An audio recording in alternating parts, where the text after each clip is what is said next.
নমস্কার বন্ধুরা, মানবীর রান্নাঘরে আপনাদের সবাইকে স্বাগত জানাই। আমি আজকে ওটস আর আম দিয়ে একটা হেলদি ব্রেকফাস্ট রেসিপি নিয়ে চলে এসেছি আপনাদের কাছে। কাল থেকে তো সারাদিনই বৃষ্টি হচ্ছে আমাদের এখানে, তো এরকম একটা সকালে এরকম ব্রেকফাস্ট হলে ভালোই লাগে। তো আসুন দেখে নিই কীভাবে করেছি। তো একটা বাটিতে আমি কিছুটা, ধরুন 1 কাপ মতো হবে এটা, ওটস নিয়েছি আর একটা পাকা আম। এগুলো হচ্ছে আমার মেন লাগবে। তো ওটসটা আগে আমি কড়াইতে শুকনো খোলায় ভেজে নিচ্ছি, ড্রাই রোস্ট করে নিচ্ছি।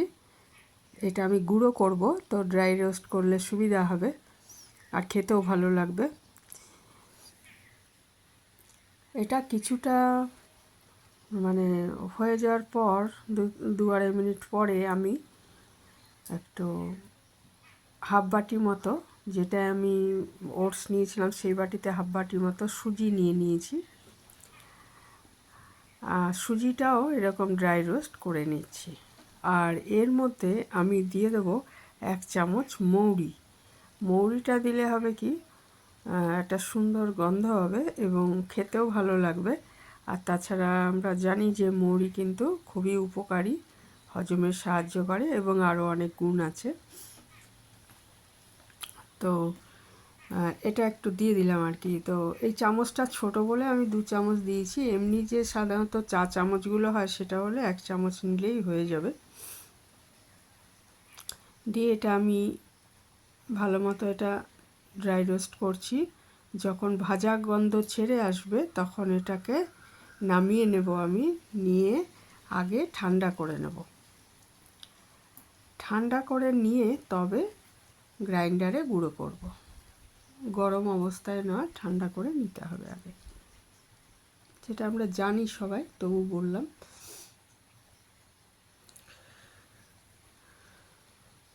তো এটা লো টু মিডিয়াম আছে করতে হবে।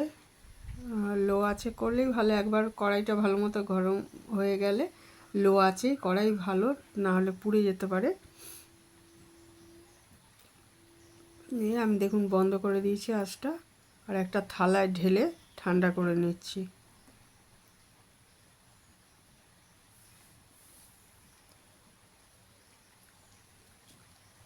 ঠান্ডা হয়ে যাওয়ার পর এই যে গ্রাইন্ডারে নিয়ে আমি এটাকে গুঁড়ো করে নিলাম।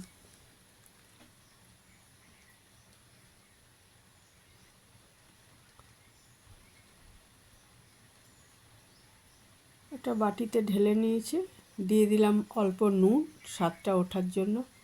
আর গ্রাইন্ডারে আবার আমি নিয়ে নিয়েছি, ওই আমটা খুব বড় ছিল সেটা আমি পেস্ট করে নিচ্ছি।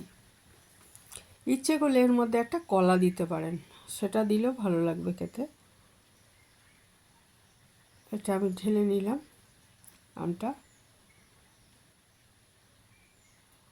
দিয়ে দিলাম 2 চামচ মধু। আমি হেলদি বানাচ্ছি বলে এটার মধ্যে চিনি দিলাম না, হেলদি ব্রেকফাস্ট, অতএব চিনিটা দিলাম না। আমি 2 চামচ মধু দিলাম। মধু না থাকলে গুড় থাকলে গুঁড়ো দিতে পারেন।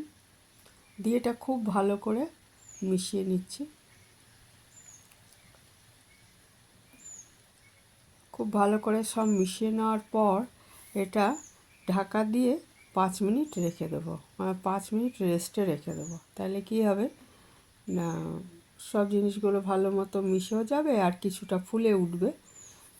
তাহলে আমার এটা অ্যাকচুয়ালি মানে ওটস আর আমের প্যানকেক, তো সেটা বানালে ভালো হবে আর কি, একটু যদি আমি রেস্টে রেখে দিই। রেস্টে রেখে দেওয়ার পর একটু ফুলে গেছে, এই সময়টায় আমি আরেকটু জল দিয়ে দিলাম। ইচ্ছে করলে সামান্য দুধও দিতে পারেন এই সময়, কারণ বেশি ঘন হয়ে গেছিলো, সেই জন্য আর একটু জল দিয়ে আমি এটা আবার মিশিয়ে দিচ্ছি ভালো মতো। আমি আর এর মধ্যে দুধ দিইনি। ইচ্ছে করলে আপনি 1 কাপের 4 ভাগের 1 ভাগ দুধ এই সময় দিয়ে দেওয়া যায়।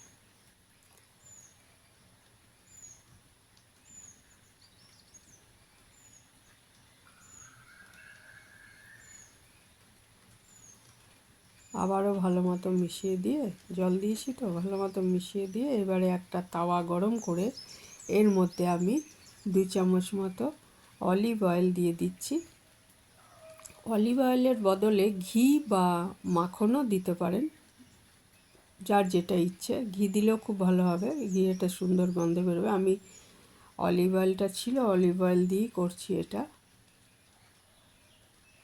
আর ঘি দিলেও অসুবিধা নেই, ঘি যদি পিওর হয়, আমরা পিওর ঘি খুব একটা পাই না, সেই জন্যই।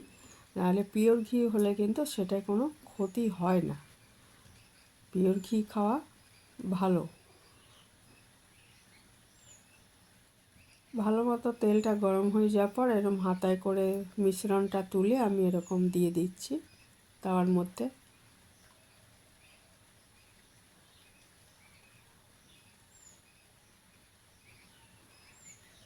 তিনটে দিয়ে দিচ্ছি, দিয়ে এটাকে আমি ঢেকে দিচ্ছি 1-1.5 মিনিটের জন্য। আঁচটা মিডিয়ামেই রাখবো, বেশি বাড়াবো না আঁচ, কারণ এই তাওয়াগুলো খুব তাড়াতাড়ি গরম হয় এবং সেই জন্য বাড়াবো না। যে তারপরে এটাকে আমি একটু ঢাকাটা সরিয়ে দিয়েছি। তলাটা হয়েই গেছিলো, ওপরটা আর একটু শুকনো হলে ভালো হয়, কিন্তু তলাটা পুড়ে যাবে ভেবে আমি আগেই একটু উল্টে দিলাম। তো ওপরটা শুকনো হয়ে গেলে কি হয়, ওল্টাতে সুবিধা হয়। তো যাই হোক, এইভাবে আমি 2 পিঠ ভালো মতো ভেজে নিচ্ছি, আর খুব অল্প তেলেই এটা হয়ে যাবে। 2 চামচ অলিভ অয়েল দিয়েছি, পরবর্তীকালে ইচ্ছে করলে আর তেল নাও দিতে পারেন বা সামান্য দিয়ে করতে পারেন। এইভাবে আমি সমস্ত প্যানকেকগুলো ভেজে নিলাম। এটা ব্রেকফাস্টে খুবই ভালো লাগবে খেতে। আর বিকেলের খাবারেও খাওয়া যায়, যেটা আমরা বিকালের টিফিনে তখনও খাওয়া যায় ইচ্ছে করলে। তা ওটস তো আমরা জানি যে প্রচণ্ড উপকারী, কাজে এটা খুব হেলদি একটা রেসিপি। তা আমার বন্ধুদের মধ্যে অনেকেই হয়তো এইভাবে বানান, কে কে এইভাবে বানান জানাবেন কমেন্টে। এখানেই শেষ করলাম। ভালো থাকবেন সবাই। পুরনো বন্ধুদের অনেক ধন্যবাদ, আর নতুন বন্ধুদের স্বাগতম আমার চ্যানেলে। এখানেই শেষ করলাম।